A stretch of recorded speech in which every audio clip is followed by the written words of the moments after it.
Welcome to Why Not Change the World, the RPI podcast. I'm Jeannie Hedden-Gallagher. This week, we'll explore the challenges and opportunities associated with working remotely, something that has become increasingly common during the COVID-19 pandemic. Timothy Golden, a professor in the Lally School of Management at Rensselaer Polytechnic Institute, has been studying telecommuting for more than 20 years and is one of the nation's leading experts on this topic. I recently spoke with him about what the explosion in remote work means for companies and employees. You have studied telecommuting for more than 20 years, yet this topic has probably never seen so much focus than in the past 10 months. Were you ever able to anticipate such a profound change in the way that telecommuting works?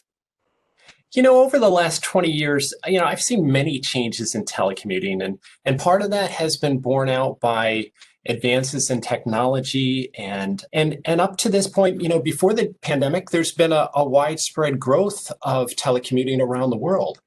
But, that simply doesn't compare to what has been happening recently with the COVID-19 pandemic.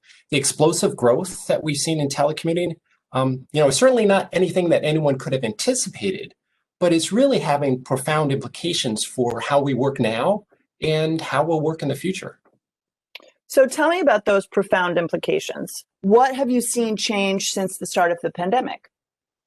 So since the start of the pandemic, I've talked with many, many different people about telecommuting. And one thing that sticks out in my mind is that people view the way they work differently now than they did before the pandemic began. So before the pandemic, although telecommuting was growing rapidly here in the United States, as well as many areas around the world, it certainly wasn't practiced on such a widespread and a pervasive basis as it is today during the pandemic. And so people, because they've been forced to telecommute and work away from the office, they're much more comfortable with that way of working. And that's sort of shifted their mindset, if you will. It's shifted the way that they think about their work. It has shifted the way they think about accomplishing their work on a daily basis and how they sort of construct in their mind the way that they carry out their tasks with other people. So you say you've seen a mind shift. Any specifics that how people are dealing with their work differently these days? So people think about the office place in a different manner. So when typically, in the past, when people would commute into the office and they would work there for 8 or 10 or more hours a day and see their colleagues day in and day out, and that had the advantage of proximity. Now, because people are largely working remotely away from the office, they don't have that daily contact with people, and they don't have that natural observational opportunity to interpret what's going on in the office and to understand how people are acting and reacting and make some inferences as to why. And so this has implications for the way that they think about carrying out their tasks on a daily basis. It has implications for all sorts of levels in terms of managers, how they must manage employees, and for how workers must, manage their relationships with their boss and their coworkers. I guess one of the stigmas that was attached to telecommuting before all this happened was that, you weren't committed to your work, right? I believe I read that in some of your research. And Right. Now everyone's telecommuting. Have you seen that the increase of acceptance, because everyone has to do it, has decreased the stigma? No, absolutely. Now that telecommuting is practiced on such a massive scale around the world, that stigma is beginning to evaporate. And I think that will largely continue after the pandemic has passed. As people get used to this way of working, and that is helping to sort of erode that fear or that stigma of, hey, if someone is working away, how do I know they're really working? And, can I depend on them? There will always be people who want to work in the office, and there will always be people who want their employees to work in the office, and that's perfectly fine. And so there's a variety of different contexts there where this might apply, but it is helping people to sort of overcome that stigma and to think differently about working away from the office. So, if one of the disadvantages was that managers weren't really able to trust their employees to get their work done, has that panned out over the past 8 months? If everyone is working from home and we're still working and the jobs are being done, is that being proven wrong? Well, what I find is, in large part, people are well-intentioned and, they want to do a good job and with the right sort of incentives in place on the part of the company, those employees continue to be productive employees and to carry out their work, with all the enthusiasm and vigor that they might have otherwise if they were in the office full time. Now, that's not to say that employers shouldn't set up the right incentive systems to make sure that their employees feel motivated. And certainly, it's reasonable to have accountability. And it takes a conversation, right? It takes a conversation between the manager and the employee to iron out how this work arrangement is going to carry on and what types of things are appropriate and when those employees should be available and how much they should be working and all those types of particulars of setting up a real work arrangement as if someone was in the office. But it takes a little bit of different way of carrying out work and a little bit different way perhaps of measuring and checking in with employees and for the telecommuter making sure they check in with a manager. It does seem like a sea change of attitude on the part of managers and the need for an evolution of communication. I think it has really been a real shift. And now that we've seen that telecommuting can actually work on a wide scale basis, I would think that as we continue to sort of weather this pandemic and hopefully continue to work our way effectively through it, we're going to be having more of these conversations about, hey, how can we work not just because it's different, but how can we work smarter? Because in a lot of ways, it's not about if we telecommute anymore. The conversation is really about how we do so. And so we need to give careful thought and consideration to making sure that we can do this in a really effective way and really optimize our work outcomes when we telecommute. I wanted to dig deeper a little on something that you said earlier, that you deal with data and that you deal with findings. And yet we're talking about people, right? We're talking about people who had this change thrust upon them and are now working from home in perhaps optimal situations when they have a room to themselves, but probably most are not. Many of them are probably at a kitchen table that they're sharing with their kids, or in a place where they don't have great internet connectivity. And managers are having to think on their feet and pivot as well. And you say you deal with data, and yet we're talking about how humanity can change. So, telecommuting is admittedly a little bit different now during the pandemic than it might be historically, right? Because now, there's many people who might be in that home environment along with the telecommuter. So if they have children present in their family, if they have spouses present, if they have other family or relatives present in their household. And so it is a more complex environment. And so while certainly many people don't have an ideal sort of works environment or situation working at home, what I'm finding is people are adapting, people are resilient, and people are finding ways to do what they need to do.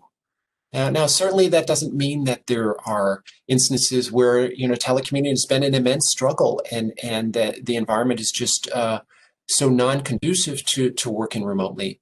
But I think for many people, they are finding ways. It takes communication, and it takes a sort of a coordinated effort amongst not just people that you work with, but also those people that are in your home environment. and coordinating with them so that you can really, maximize your outcomes to the extent possible, given all the constraints that you might have present within your home environment. Is one last question. Is telecommuting making the best of a bad situation? Or is it a tool for work in the future?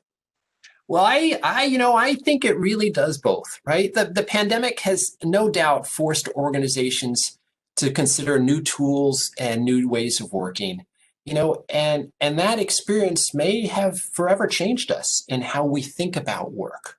Telecommuting is a wonderful tool when employed thoughtfully and carefully that can help us work effectively. And I think that has certainly enabled us to continue carrying out our business on a day-to-day basis for many companies and organizations around the world, during this immense struggle that we've had as part of the pandemic. But I also think that in and of itself, telecommuting is a tool that can be thoughtfully implemented that can help us achieve many things in life. So it can help us achieve a better balance between work and family. It can help us avoid commutes. And so, those saved resources in terms of mental and physical resources, we can apply then to other areas of our life. So I think telecommuting is certainly helping us make the best, if you will, of this situation that we're in with the pandemic, but it also is a wonderful tool in and of itself that I think presents additional opportunities going forth for us in the future.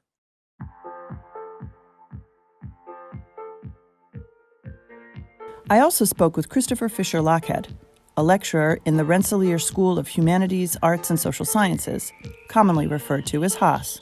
He's also the leader of the new fusion ensemble here at Rensselaer, which combines the Rensselaer Orchestra, concert choir, and chamber music ensembles into one group.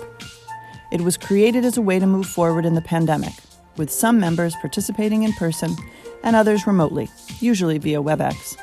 I spoke with him about putting this new group together under difficult circumstances and how, despite everything, they are still preparing to pull off a major Rensselaer tradition, the President's Holiday Concert. Let's begin at the beginning. Tell me a little bit about creating Fusion Ensemble. So the first decision, I think, was simply deciding that music ensembles were an essential part of what we do in the arts department and Haas and the Institute as a whole, right? That these are essential parts of both the academic curriculum, but also of the sense of community and the social experience for students. Then the second was a long process of how do we then keep that happening, right? How do we allow that to happen given the challenges that we face?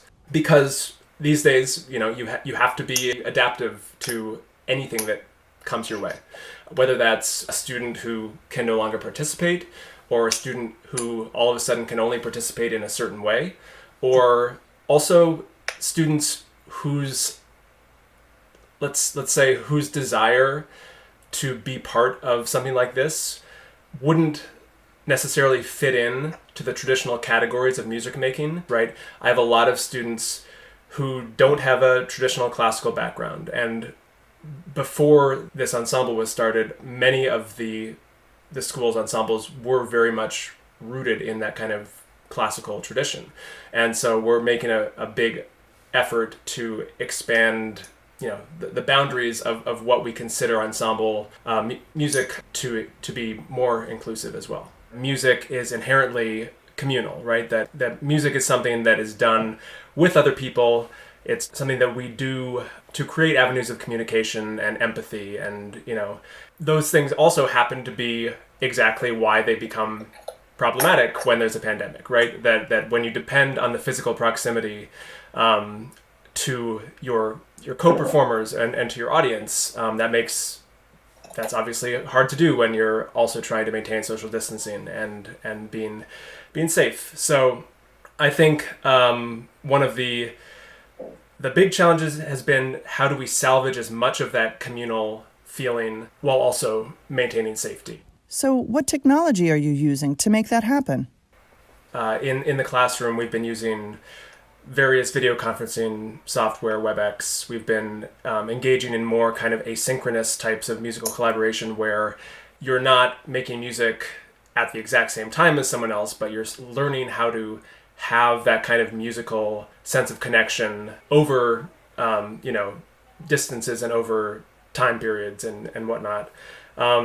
So we're doing the best we can. And to be honest, there are some silver linings, right, of the type of interactions we've been forced to take that might actually change the way that I go about teaching music in the future. I've actually found that the chat, the chat window in WebEx can be a really rich area, a rich space for discussion that kind of blooms in this not traditionally conversational way, right? And I've found that there's a certain kind of messy beauty to the way that conversations can bloom and collaborations can bloom when it's not abiding by that strict kind of social ordering. And in addition to educating in the middle of a pandemic, you also had to prepare for a big holiday concert. How daunting has that been? College students have a tremendous capacity to rise to the occasion. And this was a high bar we set for ourselves, knowing that we would have to pull something off by the end of the semester without even knowing what it would be like to be in this class, right? No one had ever done this before, myself included. And so we didn't know how we were going to get there, but we knew we were going to have to get there some way, because this is a really important event for the Institute. That it's of course a way to highlight the tremendous good work of our student musicians, but it's also a way for the president and for kind of the Institute as a whole to reach out to our broader communities, whether that's the alumni community or the local Troy and Capital Region community, and of course the student body. So what will it look like? Right. So whenever I talk about the holiday concert in emails, I always use quotes around concert, right? Because it's not going to be a concert in the traditional sense. This year, the format of the holiday concert is going to comprise two different types of musical performance. The first one is the more traditional live performance where we have everyone in the same room. There will be some interesting kind of sleight of hand that we'll have to do. For example, we have one group that is almost 30 people in size, and we, in order to maintain our social distancing guidelines, we have to stick with 10 people on stage at a time. So we're going to record 3 separate groups of 10 people and then combine them with some movie magic. We've been really grateful to the support of the MPAC staff in pulling that off and assembling it. Alongside these live recordings, we're also going to have remote collaborations that are assembled, including the performances of those students who are not on campus. So we really wanted to make sure that they would be part of the performance, and so you'll see this kind of video patchwork of videos, and you'll hear this patchwork of individually recorded audio where everyone is brought together in kind of a digital assemblage. But perhaps the profoundest change is that you can't have an audience. For a variety of reasons, the way that a crowd gathers to listen to music is, of course, one of the worst possible things you can do during the COVID era. And so an audience was out of the question. And so that poses a real challenge for a musician. How do you find meaning in what you're doing as a performer when you're not making music for someone standing right in front of you? You're now in the home stretch of this unexpected journey. How would you say it's going? I honestly can say I never thought I would be doing anything like this. But given the circumstances, I am cautiously optimistic that things are going really well. And I told my students that. I told them that I think at the beginning of the semester, if I'd been able to see where we are now and what we're about to pull off with the holiday concert, I would have been over the moon. I think that it's going to be great. And that's a testament to just the ingenuity and hard work and talent of our students. You're a musician. Why do you think music is worth all this extra effort? So there's already the aspect of community that I kind of mentioned, that music has this inherently communal nature to it. But I think another thing, and especially at a school like Rensselaer, that making music and enjoying music and listening to music and comparing your tastes in music with your friends and discovering what music means to you in different ways, it demands, or perhaps nourishes is a better way to describe it. It nourishes a type of being in the world that the STEM disciplines don't always. And so that there's a tendency to want to break everything down into quantifiable data, or into things that can be easily explained and reproduced, right? And one of the things about the experience of music, and this is true of art in general, I would say, is its ineffable nature, that it's not always easy to quantify or to easily even pin down the meaning of something. And I think that because our lives as humans are also defined by those ineffable experiences, learning how to interact with others and how to discover yourself in these experiences is incredibly important, and remains perhaps even more so important during this challenging period of time.